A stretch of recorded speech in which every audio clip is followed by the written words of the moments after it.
Hello and welcome to Learn It Wong. My name is David, and in these videos, my goal will be to teach you guys some Chinese Mandarin. So, what I want to do is just help those of you who are trying to learn Chinese. Maybe you're taking a Chinese Mandarin course in high school, or maybe even a course in college, or maybe you're planning a vacation in China and just want to know some basic words or phrases, just to be able to get around and communicate with other people.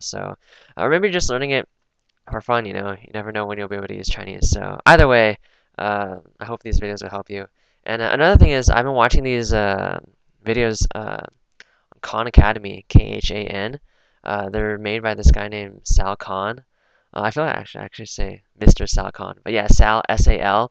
And yeah, he has some great stuff on his website and on his YouTube channel. I for one, I've been watching like this entire summer, pretty much, yeah, pretty much this entire summer. I've been watching like calculus, chemistry, biology, and physics just to get ready for college and stuff like that. Just reviewing some stuff. So, I definitely recommend if you guys who are maybe you're taking uh, maybe you're struggling with like a course in high school or college and you need some help or just like uh, I don't know, just some assistance with like a subject or something like that, I definitely recommend you guys watch his videos. Yeah, and he's the one he kind of at least from what I know of, like I'm like pretty much the first time that I saw this template was from his videos. So I guess as far as I know, like he's the one who started this. Maybe someone did it before him. I don't know where he exactly got the idea, but um, he does this on his videos. So, as far as I know, that's he's he's the one who created it. So yeah, I didn't want to like steal his thunder or anything or like take his idea. I just wanted to put that out there that he's the one who like started this sort of like this revolution of like uh, teaching, teaching subjects and stuff like that, educating people. So that's why I want to make these videos just to help teach Chinese, for those of you who want to learn it. So yeah, without further ado, let's start. So. Yeah, let's start with ni hao. So, let's see. All right,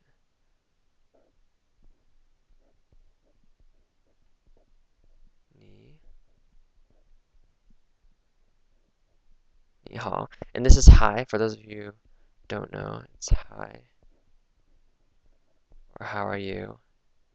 Maybe some of you might have some Chinese friends or something who might have told you that ni hao is hi or how are you. But yeah, basically this can be used interchangeably, like either hi or how are you. It's pretty just like introducing yourself. Not introducing yourself, but like asking hi or how are you. And this literally means ni is you and hao is good. So you're pretty much saying you good, but it really means like in a conversational perspective, it actually is just like hi or how are you. So you're asking like, oh, are you good? In Chinese, you don't really say like how are you, I guess. I guess you could, but usually this is like the standard form in which you say like how hi or how are you. So I guess they assume like good is like the standard, so that's why they just are assuming, like asking you if you're doing good or not. They don't ask you how you're doing, but if you're doing well. So yeah, and the pinyin for this is Ni, and for hall it's Hao. And pinyin, for those of you who don't know, is just basically the direct conversion from Chinese characters to English text, the English alphabet. So like just knowing this, you might be able to sound it out, ni.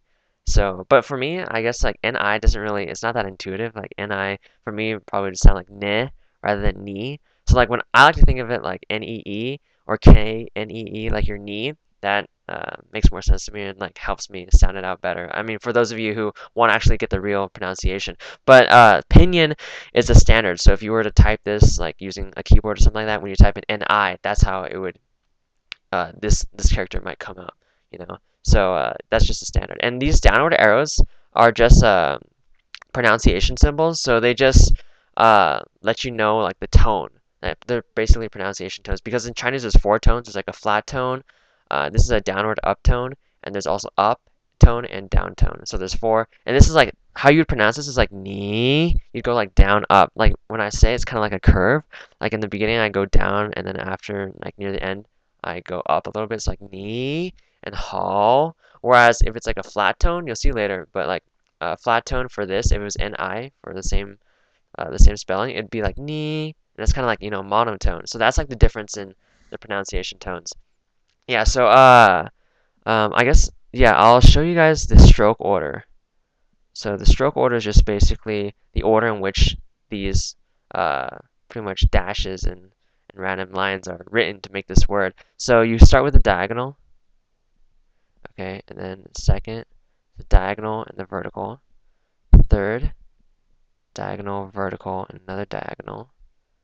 Fourth, the diagonal, the vertical, another diagonal, a horizontal with a hook. And then fifth is diagonal, vertical, diagonal, horizontal with the hook, and then you have this vertical with the hook. Six will just be diagonal, vertical, diagonal, that thing again here, and then you have those two. So that's the sixth step. So that's just the order in which you write this character. So that's the thing with Chinese, like the words are basically made up of like random strokes. But you'll see later that actually you can actually break them up into pieces. I'll go on after I do the stroke part. But for the most part, like there's not really a straightforward alphabet, like there's no letters that make up the word. That's why some people have so much, and even just in general, learning Chinese is so difficult because it's basically just memorizing a bunch of random strokes, and that's why it takes so much practice to memorize these words and be able to write them and read them. So yeah, okay, and now I'll break down hall. So the first step for hall is that, second, that, and diagonal here. Third step is here, here, diagonal, and you have this horizontal. Fourth step, here, here, here, horizontal, and you have this like little arrow type thing. And then fifth step, here, here, here, horizontal, you have that arrow type thing, and you have this long part with a hook on the bottom. And then the last step would be this here, here, here, the arrow, and then this downward part, and then the horizontal. Yeah, so yeah, that's basically the stroke order for this. So when you write it, you just want to follow these steps to write it. So like you would first do this part, then you do this part, then you do horizontal, and so on and so forth for all of these words. That's why I feel like that's why a lot of times like these online Chinese, at least when I was learning Chinese, actually I guess I had an advantage because both of my parents were from China, and I pretty much learned Chinese like the same time as English. I probably even learned Chinese before actually, knowing that my parents probably spoke to me in Chinese first. But I don't even remember learning Chinese. That's how earlier it was when I started learning it.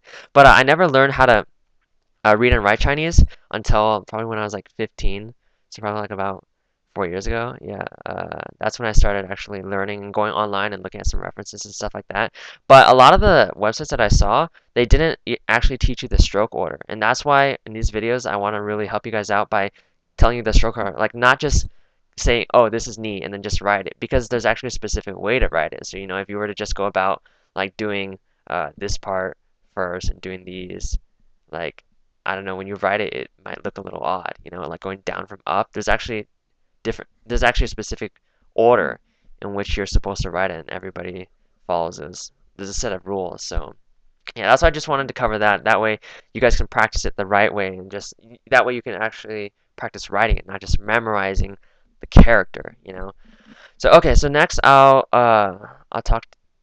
explain how these words can actually be broken down into simpler words. A lot of Chinese words can be broken down into simpler components. Like this on the left side, you'll notice this is actually ren, R-E-N, which is right here. Ren is actually, it means people, or like a person, people or a person, that's a ren. So ren, it's like, yeah, people or a person. And it kind of makes sense because if you think about it, like when you talk about ni, you're talking about a person, you. If you talk about you, you're talking about a person. So, and how I remember this is I kind of think about like a banana peel. So it kind of looks like a banana peel if you want to draw it that way. But you might wonder like this is a little bit different than here, right here. This is actually the stacked format, whereas here it's actually the this is actually how you're supposed to write ren. But you'll notice with other words too that when you combine it, sometimes when it gets in the way, like this didn't get in the way, but for this, if you were to write it like this, then it might get in the way of like, see this dash, like it overlapped on here. And that's at least my reasoning of why they don't do that. They have to like stack it up a little bit like that. That way it doesn't affect this part. Okay, so and ren, see how this you might wonder like what is this upward? Like this is a downward arrow, so this pronunciation tone is like ren. So you go up when you say it. It's like ren. It's not like here where it's like ni. Like it's kind of like a downward up motion. This is like just an upward motion when you pronounce it. So and this part of the character actually is just a sound particle, so it just symbolizes ER, like the sound. There's not really a meaning to this, which, I mean, probably a long time ago, because Chinese was invented, like, the Chinese language was invented, probably created maybe thousand, I don't know, a few thousand years ago, probably like even before BC time, that's why, the language is really old, so maybe before there might have been a meaning, but nowadays, as far as I know, there's not really a meaning for this. So, okay, next I'll break down hall. So hall. So hall actually makes more sense. Both of them have a word. So the left side is nu and you. And this is actually female. Uh, and this is zi, which is actually offspring. So if you want to think about like nu and offspring, like a female and offspring, you might like it doesn't really make much sense, how a female and an offspring can make good. But how I like to think about it, and maybe this is how they created it, who knows, thousands of years ago. But like I like to think how like if a female uh, gives birth and has a child, it's like a celebration. People celebrate. It's a good thing. It's a childbirth. Everybody celebrates it. Maybe like a baby shower and stuff like that. But it's a happy time. Everybody. It's a good thing. For to have a child. So that's how I like to think about it. Female and offspring, how that makes good. So yeah. I guess this is pretty much. I'm kind of like reaching my limit. It's been like 12 minutes already, but yeah, I kind of only covered the basic ni hao, but hopefully you guys actually have a better understanding of like how the word is created. Like maybe you might have even already known like this is uh, how are you, ni hao, but hopefully I at least explained how the words are created and how they can be broken down to their simpler components and the pinyin and stuff like that.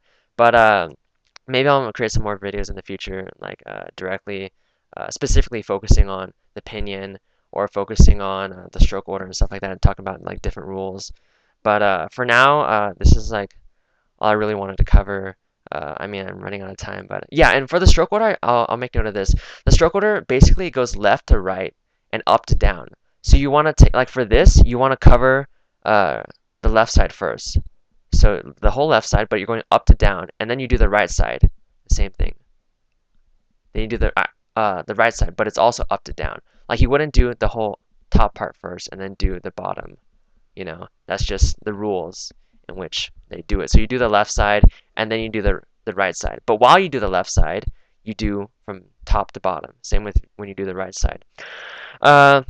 Yeah, so just try to follow these basic stroke order rules and like just try to remember that ren makes up the ni and how female and offspring nu and zi make up hao.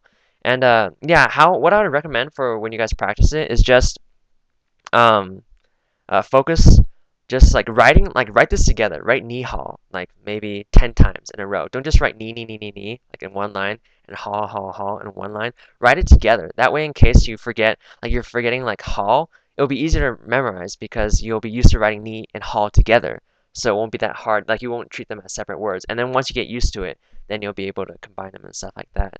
So yeah, I hope this video helped you guys out, at least understanding the Chinese language and stuff like that. I mean, we only covered one one word, but I plan on making some more videos in the future, like I said, covering pinyin or covering stroke order and stuff like that. But yeah, just practice and like even in conversation, try using like ni hao, like, and rather than just saying hi, like just go up to your friends or your family and just say ni hao and explain to them what it is, and that way it will just help you memorize it a little bit.